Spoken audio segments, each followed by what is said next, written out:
Welcome to the intersection of technology, cybersecurity, and society. Welcome to ITSP Magazine. You're listening to a new Redefining Security podcast.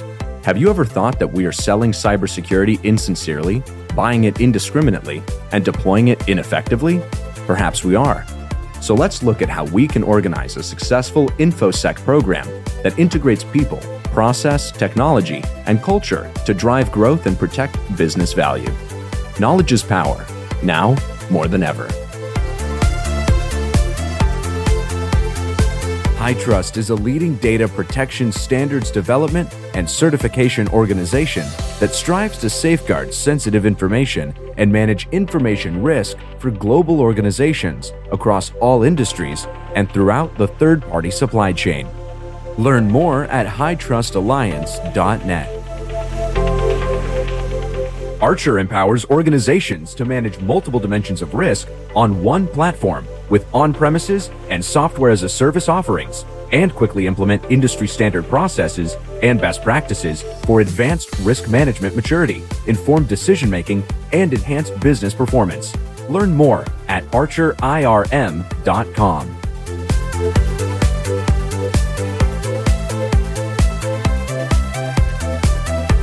Marco, Sean, are you thinking what I'm thinking? I don't know. Why don't you tell me what you're thinking? I'll tell you what if I know what you're thinking. I'm going to do some reverse psychology. I'm thinking what you're thinking I'm thinking. You're trying to trick me. I am trying to trick you. You're not doing that with tech. But in the chaos, you probably forget about what I'm thinking and you start thinking about what you're thinking I'm thinking. I don't even know why we're here. I'm thinking, really. I don't know why we're here to start with. So you're going to have to tell me. My brain's fried already thinking about stuff. Now, this is a conversation I'm really intrigued to have. It's about the psychology of cybersecurity, and as you can guess, what are we thinking about when we think of cybersecurity? Or are we thinking? Maybe that's another question altogether. Well, that's a good question to start, because it seems to me that until not too long ago, a lot of people thought that cybersecurity was just technology.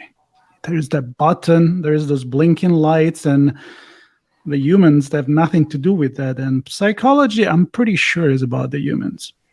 It is about the humans, and the way we generally think, and this may upset some people, is we think what the vendors tell us we need to think about. That may help a lot, but not always. There's a whole other side of the coin, the cyber criminals and that whole market, and they think a certain way. So let's get into it, Marco. This is the topic that our guest is talking about, Morgan Wright. Thanks for joining us on the show. Hey guys, I appreciate it. If the pre-call is any indicator, we're going to have some fun here. Oh yeah, nothing is scripted and possibly very little edited. So let's try to get it smooth.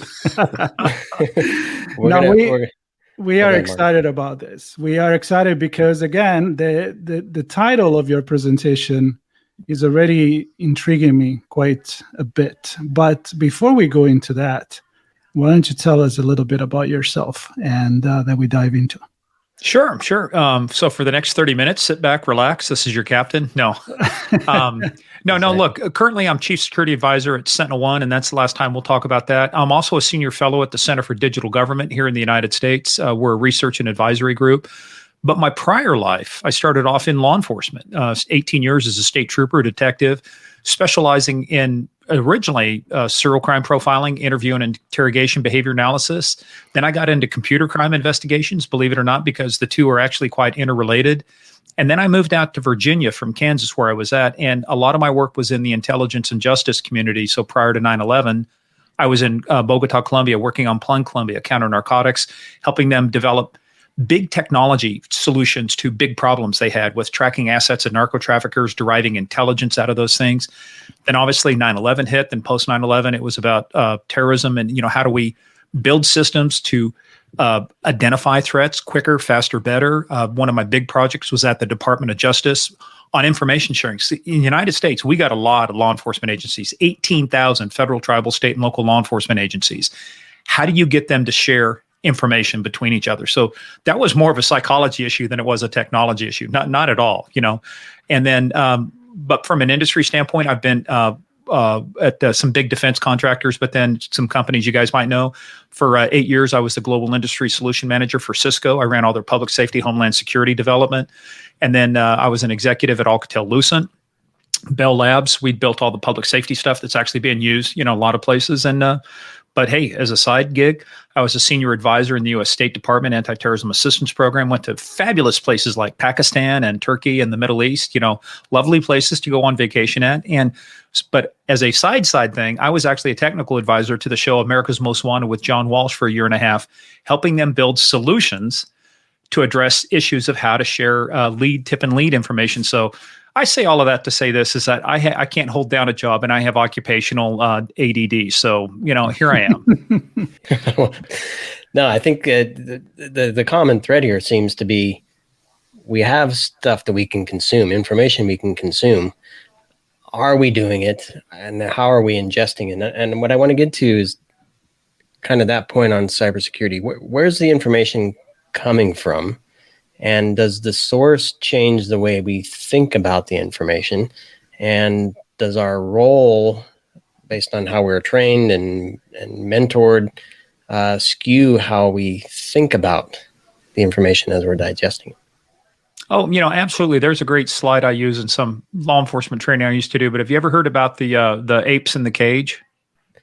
So what they did is they put a bunch of apes in the cage and they put a ladder there with a banana at the top. And when one started to climb up the ladder, they'd hit it with the hose.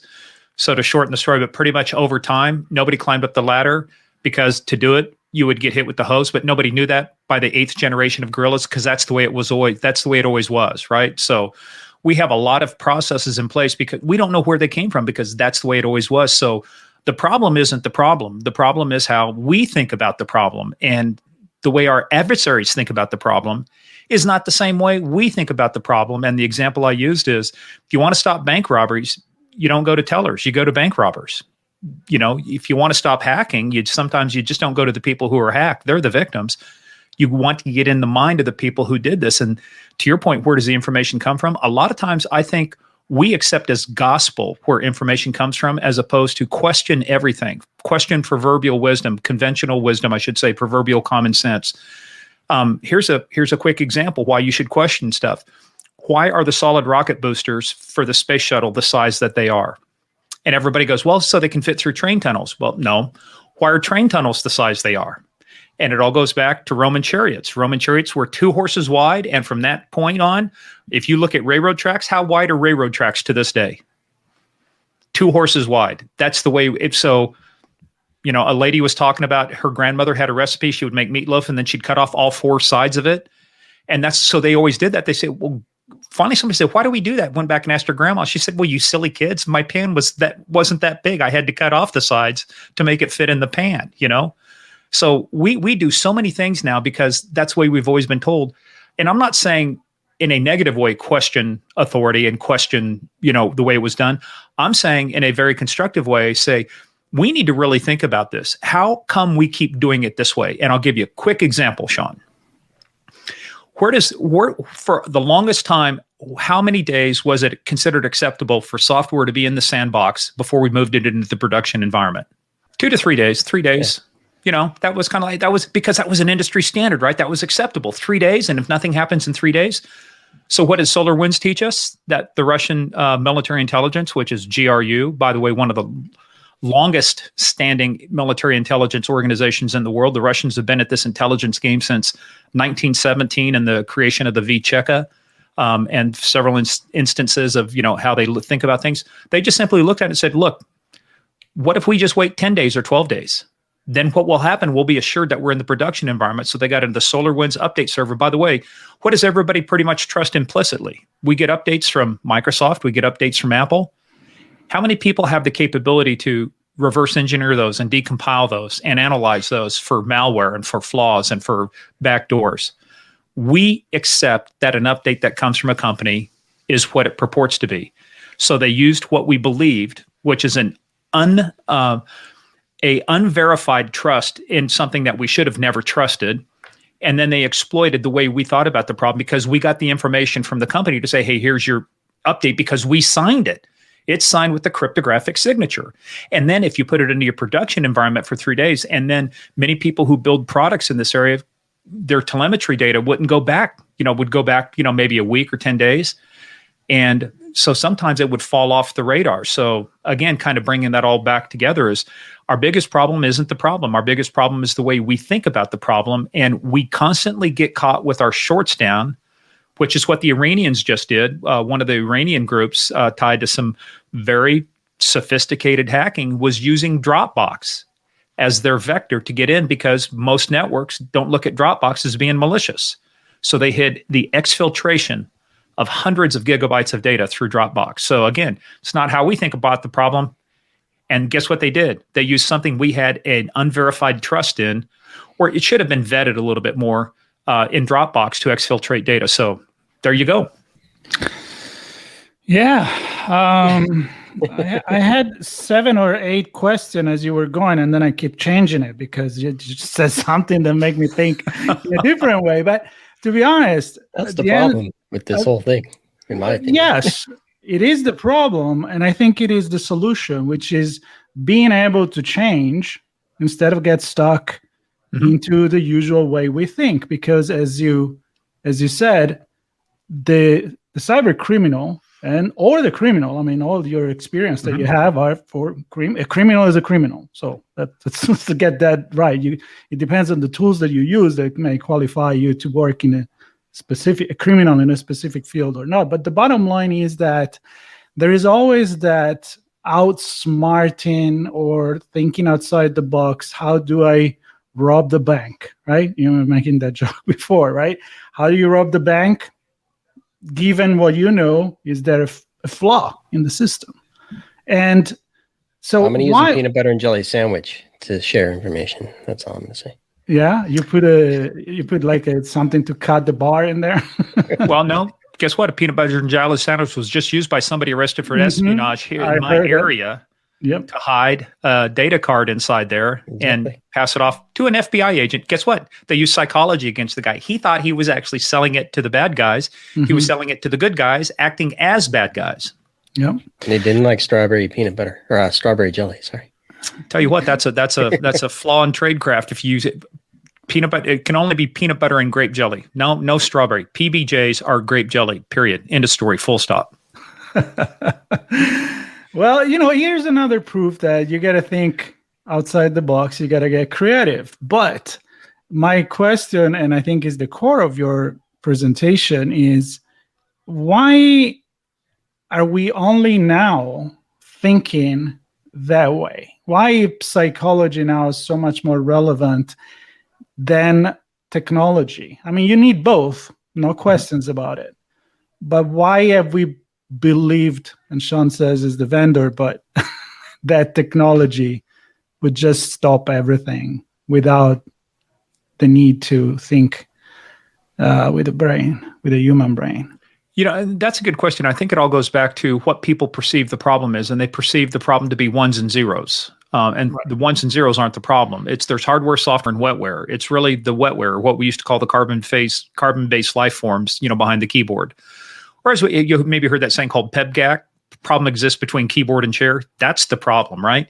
So to go back to your point, Marco, I think because it's easier to sell something somebody can see, hey, I can install this, I can see it do stuff. It's very hard. It's kind of like awareness training, you're right, which is kind of an issue of psychology. You teach people, don't fall for these links, don't click on this. You can do some measurement, but it's very hard because it's not something I can see. I can show you a bill, a statement of work. I can show you a bill of materials. I can show you a software list or whatever it is. You're buying a hardware. It's easy for them to see because the other thing too is the problem is defined by people like the CISO or the CIO. So they say, this is our problem, as opposed to, now on the other hand, I don't agree that you need to let lawyers entirely define the problem too, because if you let corporate legal define the problem, they would make the solution so expensive because they would want to mitigate against every known risk. So I used to call the legal department the, sales prevention department because they would try and throw up so much stuff. But my point was at some point, and this gets back to what you're saying, Mark, you have to make a balance between what do I need from this side, from the technology side, But what do I need from the people side? And I'll tell you what makes the technology side more effective is if I have people on the people side thinking about the problem differently. And who used to think differently? My daughter is getting ready to do presentations for a company she works at. She gets to be on stage with 300 people. And I just simply asked her, I said, look, who was one of the best technology presenters, tech execs we ever had? And it was Steve Jobs, and he did his presentations differently. He thought differently about the problem. Nobody knew we needed an iPhone until we needed an iPhone. And now, how much is voice even relevant with carriers anymore? AT&T and Verizon, landlines, they're in the entertainment business. They buy Comcast and they buy Dish Network and everything now is about data and content. So to kind of go back to that, we have come full circle to the point of where we start realizing it. You can do a lot of awareness training, but let me tell you, people are a poor line of defense.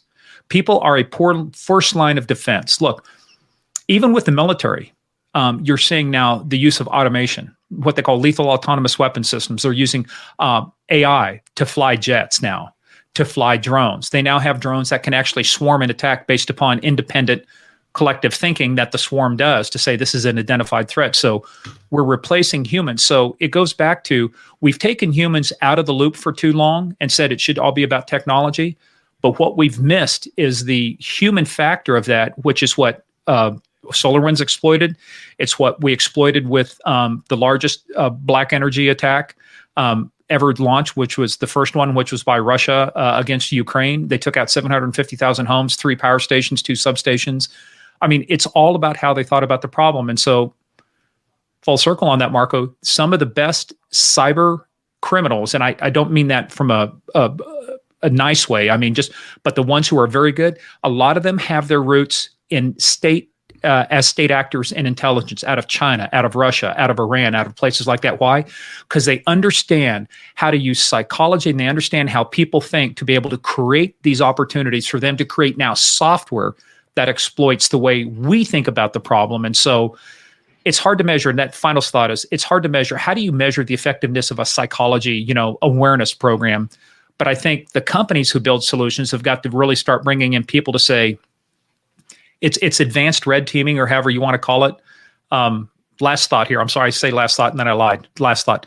There's a group out there. Everybody's heard of Spetsnet out of Russia. They think, oh, these guys are, badass, operators and stuff. Actually, there's a group that's actually more badass than Spetsnaz, and it's called Vimpel. VYMPEL, Alpha Group in Vimpel. They use these guys to do red teaming on nuclear sites. And so you have the best and the brightest of the Russian military going, hey, we've designed all of these defenses. And guess what? Vimpel Group came in 15 minutes inside where they store nuclear weapons. 15 minutes is how long it took for these guys, because they spent a lot of time watching, observing, looking at the problem. And guess who else does that? Prisoners. Why do people break out of supposedly, escape-proof prisons? Because they have time to think about the problem. Well, a quick comment before I know Sean always have a question, so I know he's ready. But technology, we think technology is just rain from the sky. Technology made technology itself. We never think about the fact that when you decide to develop some technology, either if it's a tool, a hammer, because you need to do something and you use your brain to resolve the problem. You could have gone a million different directions.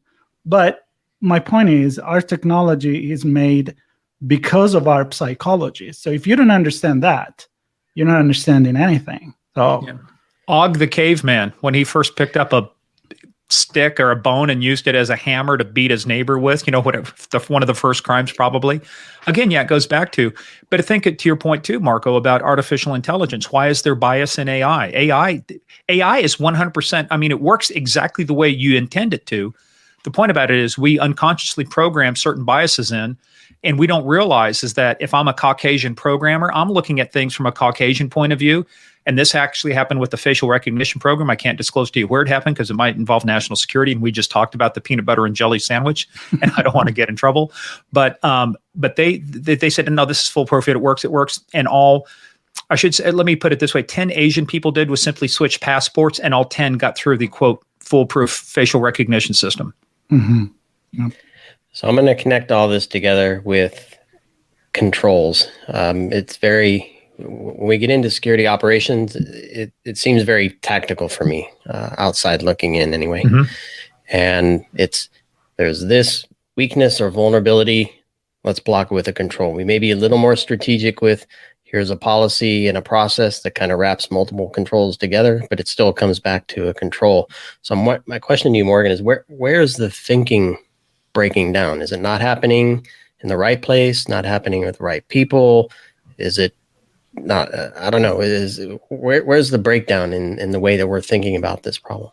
I think the breakdown starts in the hiring process when we bring people on, quite frankly, because do we teach people from the moment they're hired as to, here's what we have, but we encourage you to look at it and say, is it the right thing? Is it the best thing that we should be doing? To your point, controls are Band-Aids. Controls, I have a problem, slap a Band-Aid on it, right? Well, that doesn't solve the bigger problem. It's like saying, well, we have a forest fire problem. Well, let's run out and put out every forest fire instead of sitting back and going, who's talking about fire prevention, or who's talking about clearing out brush, and who's talking about doing all the activities that are not sexy, that are time consuming, so that we don't have to fight this fire later. And give you an example related to that is one of the big projects I did. I was saying down at the Department of Justice. We were trying to figure out how to share information with 18,000 federal, tribal, state, and local law enforcement agencies. And everybody kept saying, it's too complex. How are we going to figure out all the things that we can share? And I finally said, I didn't say you idiots, because I was being respectful under my breath. I said, but here's the problem. None of those people that I was talking to in the room had been out in the field for at least 10 or 15 years and actually put handcuffs on anybody. So they had this hubris to think that I know what's best because I'm an executive and I'm at this level and I know what's best for us, whether it's on the technology side or the policy side or the business side. And I simply said, you guys are looking at the problem wrong. It's not what information you can share. It's what information can you not share. And it was easy. What we did is we took the whole universe and boiled it down to there are 8 things you cannot share. Sources and methods, personnel investigations, et cetera. There's 8 things. Outside of those 8 things, if it does not fall in one of these clearly defined 8 buckets, you share. It makes it very simple. They were trying to, I think what we do, Sean, is we overcomplicate the problem. That's where the breakdown is. And the other thing too, some of the best inventions came from people on long walks. Some of the breakthroughs came from people, DNA, a couple of DNA things came from 2 scientists walking and getting outside the environment. But take a look at today's schedule. The breakdown is everybody thinks it's a badge of honor to have a fully jammed schedule from morning till night. I've got meetings, I've got this. Well, let me ask you, when are people sitting back, just simply staring off into space, doing absolutely nothing and thinking about the problem? Ask Mark Benioff of Salesforce, where did he get his epiphany? It was swimming with dolphins. Mm-hmm. Ask the guy from Sony, how did he create the Sony Walkman? He was walking around looking at all the Japanese kids holding these huge boom boxes or stuff because they had no way to make stuff portable, right? So I think the biggest breakdown comes from the fact is that we don't encourage staring off into space, that we don't encourage goofing off in a sense, that we don't take that time to say, go think, spend 2 hours a week at a minimum. Just clear your calendar and do nothing but sit back and do absolutely nothing and think about what's the big problem we got to solve. I think that's part of the big breakdown is that we have become too focused on how much efficiency can we extract out of people to the point of how much are we facilitating them to use their brain and think differently about the problem. And I'll tell one of the things I used to do with my folks, especially at Alcatel-Lucent Bell Labs, go to a conference that has absolutely nothing to do with what you work on. I don't care if it's knitting or crocheting or curling, or which I know is big in Canada, that and poutine. Go to a poutine conference. I don't care. Just go do something that is not within your normal bailiwick and think differently. I don't want to overuse Steve Jobs, but that kind of, but think differently about the problem and say, instead of saying, start going, well, what if we did it this way? So I think, again, come back full circle. I think the biggest problem is from the hiring process. We don't teach people to be independent thinkers, to think critically about the solution anymore. Instead, we expect them to be corporate drones and, hey, well, this is the policy and these are the controls. If that was the case, like the old saying is, if you keep doing what you've always done, you keep getting what you've always got. And what we've got now is an increase in everything from ransomware to breaches to attacks. So if all of this money and all of the stuff we're doing is so good, why are things getting worse? And, a lot of people in cybersecurity, they say, think like the adversary, and which is what you said at the beginning. When you're investigating something, serial killer, any kind of crime, you have to get in the head of the person that is perpetrating the crime? What motivate them, and how do they think different from you? And you mentioned Steve Jobs. Think different was one of his headlines, so that's nothing hide there, right? Now there's many other people, as you mentioned, that think outside the box, and those are usually the one that really revolutionize their space. And I'm space. I did use that word on purpose. Like in your presentation, you actually go with Elon Musk. Which is definitely another person that think outside the box. And I was curious what the reference is with cybersecurity and all of that. And I see you. So it starts with this. So have you guys seen this exercise? Is what? This is an 8.5 by 11 piece of paper turned landscape with 9 dots on it, arranged equidistantly because I have OCD. By the way, what's CDO? That's OCD in order. Just keeping you. So I used to teach people, especially from an investigative standpoint or an intelligence analysis, you have 9 dots on the page arranged like a square, 3 rows of 3. Connect all 9 dots with just 4 lines and do not lift your pen off the paper. And invariably, what do? They stay within the lines. They stay within the box, even though I told them this is a thinking outside the box problem. So to solve the problem, and I will show you guys. So to solve the problem, you literally go outside the box. Up here and over here. Let me get it in the... See over here? You're outside the box. Yeah. Here and here. And here's where our adversaries think. Our adversaries think here and here, outside the box. We do our thinking inside the box. And that is the biggest problem right there. Even though I told them right up front, I said, it's about thinking outside the box. And then I give them a box, and what do? They think inside the box. They don't think... I gave them the answer, right there.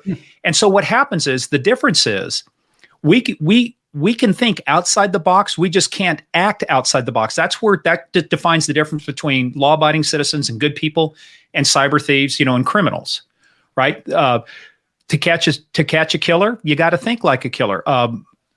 I had the chance to interview Dave Reichert, who was the lead investigator for the Green River killer. 49 women were killed by Gary Ridgway that he was convicted of, another 2. You want to catch a serial killer, you can't think like a cop. You have to think like a killer. How do they think? So this is where behavioral science came in. This is where behavior analysis came in. And so to go forward to Elon Musk now, that was one of I just kind of came up with this on a whim. I was thinking, what could we talk about?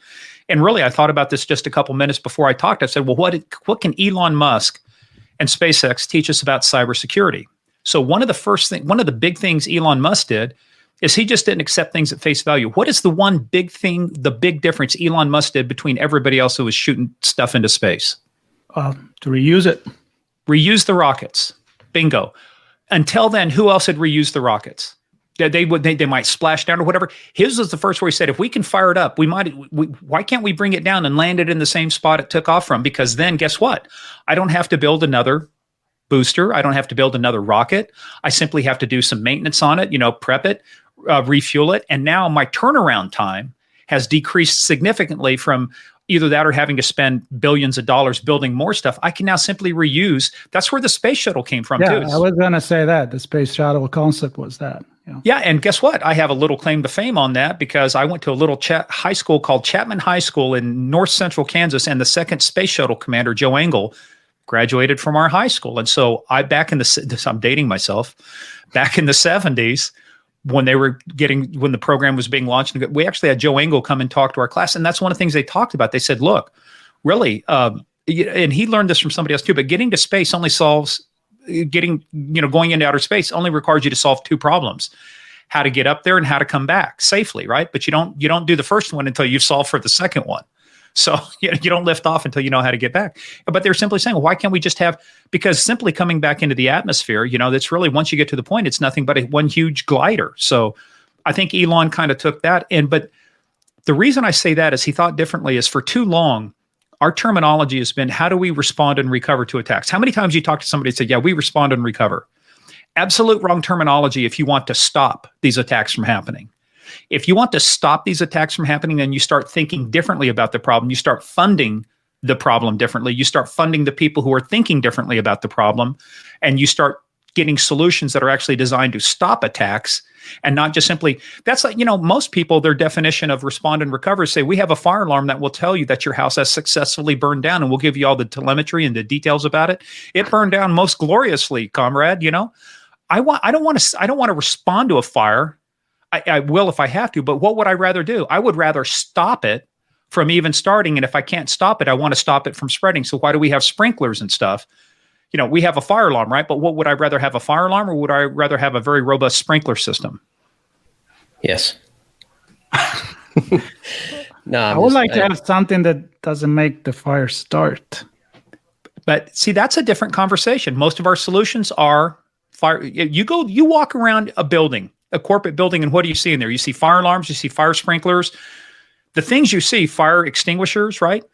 But it also gets back into then design of it, right? Have we designed buildings? So they started learning this with earthquakes, right? So you can't build rigid buildings. You actually build buildings that can counterbalance and that can move, that can detect sway and, then counter sway. And so many of the buildings being built now in San Francisco or other places have to have those things in mind. Why? Because they got tired of rebuilding buildings. All it takes, if you have an oak tree, all it takes is one crack and that oak tree is worthless versus, again, it's an old overused thing, I know, but it's the willow, right? You can bend but not break. But again, we will not stop the problem of things like these major breaches and ransomware. Why has ransomware not gone away? Why is ransomware increasing?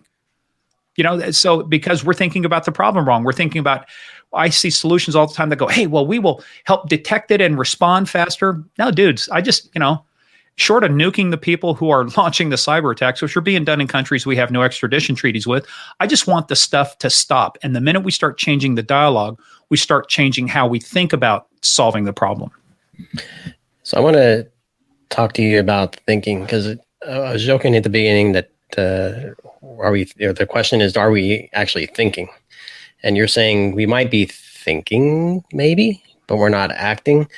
And the difference between the fire example and the earthquake example is that those, we may be able to predict them to some degree, but not very well, but they kind of look the same. They're not human. They don't have a psychology necessarily behind them, whereas criminals do, right? And they're going to do things differently depending on the situation and the context of the crime they're trying to perform.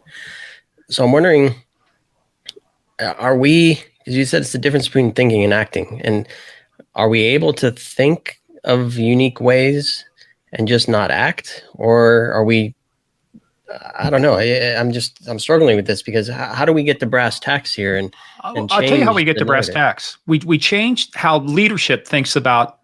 Here's the problem for too long. And I used to realize, especially when you work at a place like Alcatel-Lucent Bell Labs, where you got people, historic Bell Labs that invented everything from the transistor to the fax machine to the cell phone to Unix and stuff like that. Truly smart people. You've got to get people in leadership positions that realize, if you're the smartest person in the room, you're the dumbest person in the room, because you need to be hiring people smarter than you. My goal was to make sure I was the dumbest guy in the room. You know why? Because there is no way I can solve these highly technical problems. However, though, one thing I can do is I can sit back and I can look at the problem differently than they do. And I can say, have you thought about this? Have you thought about this? So, for your example, to kind of get back to your example there, Sean, the difference between thinking and acting. And a lot of times too, we penalize people for acting on their thinking. It's like, well, that's not your job. I'll give you a great case study. Go take a look at the great fire that happened over in the tube system in London. And a lot of that fire was allowed to go on and act. You know why? Because the person who reported, he was told, that's not your problem. That belongs to another agency. It's not yours. Don't worry about it. And that fire was allowed to escalate inside underneath a set of escalators and stairs. And this turned into King's Crossing, I think it was. Huge fire, killed a lot of people, and it could have been stopped except for the hubris and the arrogance of some people in leadership that thought they know better. Just stay in your lane, bro. I mean, I get tired of hearing this. Just stay in your lane, bro. I'm not talking about doing your job. I'm talking about, if I can think differently than you, and if I can see something you don't, why don't you just take that? But to your point, and I don't even think we're doing enough of thinking. We're not teaching people to be independent thinkers. I hate to use this example, but there are certain events that happen sometimes to where we want mass conformity. Well, you just need to think the way we do. You need to think the way society does. I just go back to Steve Jobs. If he had built, a phone like everybody else wanted, it would have had a stylus, it would have had a plastic keyboard, and we never would have got the iPhone. Go back to even Henry Ford. What was his famous line? If I asked people what they wanted, they would have said faster horses. So I think you got to have some rebels, you got to have some radicals, you have to have some pirates out there that are willing to shake up conventional wisdom. And I'll tell you what, have you ever heard the name Christopher Lochhead? Christopher Lochhead was the chief marketing officer for a company called Mercury when they were sold to HP for $4.5 billion. He lives in California now, but he wrote a book. Him and two other guys wrote a book called Play Bigger. And I would highly suggest that you get that. It's about creating categories, and it's about creating categories, thinking differently about the problem. Why do people make tons of money? Because they solve a problem people didn't think could be solved, or they solved a problem people didn't know they had. I mean, again, who knew they needed an iPhone until they needed an iPhone? So here's a follow-up question, Morgan, because how many people can be Steve Jobs? I don't want everybody to be Steve Jobs, but you know what I want them to do? I want them to be curious like Steve Jobs. I want them to question things like Steve Jobs and just simply sit back. But you know what? Steve Jobs had the time to do that because he took classes in college that had absolutely nothing to do with technology. But I think we have to encourage people to take risks. That's the other thing we don't do, Sean. I was going to say, we don't encourage people to take the requisite amount of risk. We become risk averse. Why? Because we let lawyers define the way that we ought to be. Oh, you can't say that, or we can't act like this. Well, there's an old saying that goes, rarely, well-behaved women rarely make history, right? The women who have made history have been the Amelia Earharts of the world, or the Roosevelt, Eleanor Roosevelt, or the other people. They took risks. Rosa Parks sitting on the back of the bus, sitting at the front of the bus instead of the back of the bus. She took a risk. She changed history because she was not willing to conform. I think we've got to stop this mass conformity. We've got to start teaching from grade school on people to be independent, critical thinkers. I think much of the problem we have now is we don't have more Steve Jobs. You know why? Because we're told if you don't color within the lines, how many people got marked off in grade school for coloring outside the lines? So potentially controversial question. Maybe not. I don't know. The role of technology here. A lot of the algorithms and new ways of building technology is to help us automate stuff. Because as you were talking earlier, I was saying we're just robots. We may think differently, but we're acting the same always, over and over and over. And we're building technology, investing in AI and ML and automation to do the things that we already know how to do. Would a better investment be made in technologies that think differently for us? Yes and no. So let me phrase it this way. I think there is a definite role for AI and ML, and there is, because guess what? That's the way the world's going, and we have to automate a lot of things. Why? Because let's just put it this way, properly constrained program that's executing artificial intelligence correctly. Right now, we have narrow AI, basically dumb AI. We have not achieved artificial general intelligence, which is the HAL 2000 of Space Odyssey 2001 that thinks for itself, that can do stuff. We're not there yet. And God, I hope we never get there either, because I don't want a machine having that much autonomy. Now we have Skynet, and Arnold coming back from, coming from the future to kill Sarah Connor.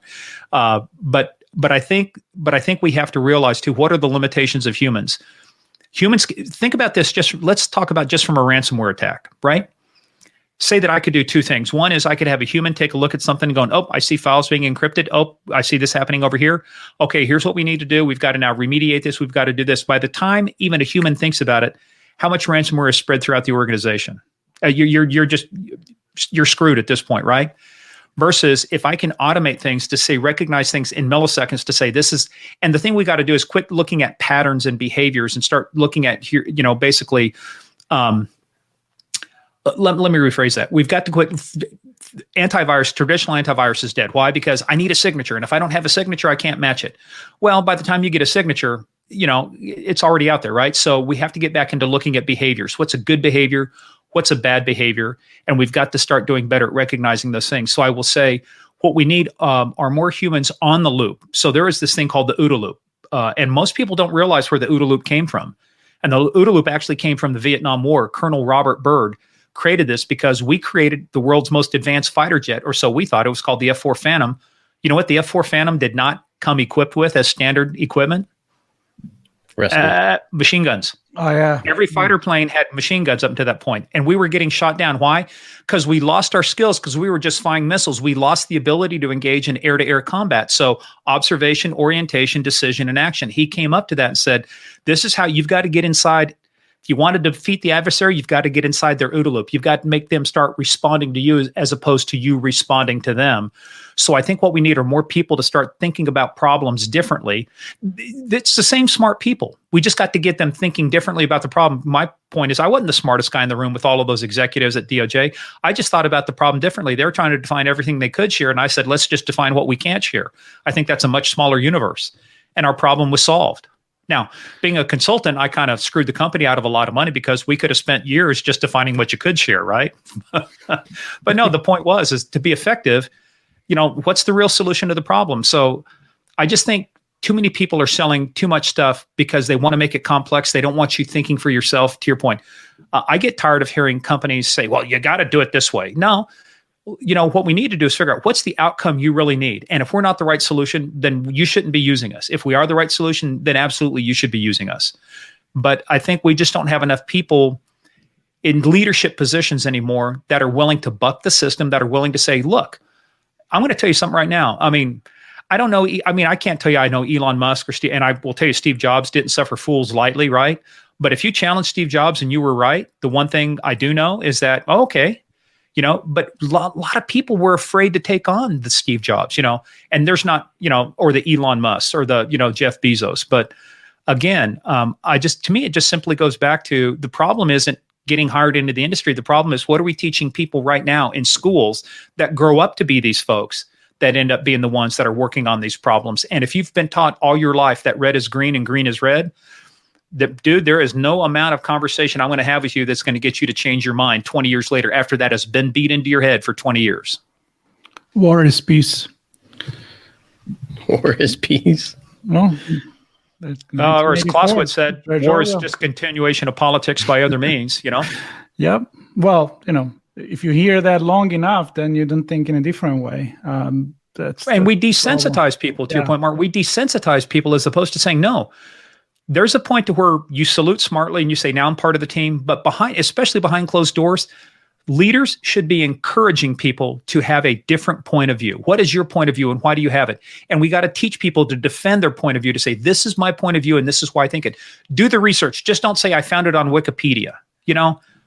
Do your own research, come to your own conclusions, challenge this thinking. And then when somebody says war is peace, you can go, no, I disagree. And here's why. And then having somebody who can articulate their reasons why they disagree with you. I think I found the issue. What's the issue? Well, and it goes back to the thinking versus acting. I think I'm with you, Morgan, in that people are able to think, but then they're said, well, or told that thought doesn't fit within the constraints that we have to operate within. And therefore that thinking gets lost. And I believe that too. I mean, you can't always count on the rebels, the pirate, like Elon or like Steve Jobs and another example. That at a certain point they have the means to go against the system. Maybe they could get a lucky break because they got the finances to do that. I think that there is a lot of people, and not just in the cybersecurity industry, because at this point we're talking about something that is much more general than that, right? I mean, it's a solution, is a way to look at the problem that we need to apply in every single, and in the medical field as well. You can't just keep thinking that way. You're not going to find a new solution or a cure if you just can't think outside the box. But wherever you look, there is more the idea of don't get outside of the rail. And so all these people that are thinker, they just don't take the courage to come up with their idea. We need to give more opportunities to people to express themselves. I mean, I want to be positive for once and think that humanity is who we are, because eventually there are people that can think outside the box. The point is, are we allowing and encouraging them to do so? You know who gets encouraged to think outside the box all the time? Criminals, spies, foreign agents. This is their job, is to think, Where are you vulnerable? And let me go after it. And I will tell you that, and that's you were hitting it on the head there, Marco. Again, it's one of those old parables, but it's the way you train a circus elephant. How do you keep a circus elephant from not moving? And all you got to do is just tie a little rope around its foot, because you start off with these heavy chains and you constrain them until the point they realize the minute something touches their leg, they can't move, even though they could. They've now been taught that you can't move, that you can't do this. And I think that's the biggest thing wrong I think we're doing in any industry. It's not just technology, it's healthcare, it's law enforcement, it's government, it's teaching. It's to tell people you're wrong, as opposed to you have a different point of view. I'd be interested in hearing how do you present your point of view to me, and now back it up, argue it. It's almost like getting back into debate, in high school or college. Mm-hmm. I have a premise, here's my facts, and here's my stuff to support it. Now, can I arrive at the logical conclusion based upon my premises? Have I supported my argument? I just think, we just don't. And the other thing too is, believe it or not, I think texting is one of the things that is dumbing down society. When's the last time I sat at a restaurant one time and watched a group of people, and I'm not going to knock ages or whatever else, because there are people my age or other sitting around, not even sitting across from each other, and they're holding a phone and they're texting. And a couple times I thought they were texting each other because they both laughed at the same time. I was going to make that joke. Maybe they were just texting. I'm telling you, if you ever read the cartoon Dilbert, I'm telling you, yep. Dilbert is a microcosm of what, sometimes.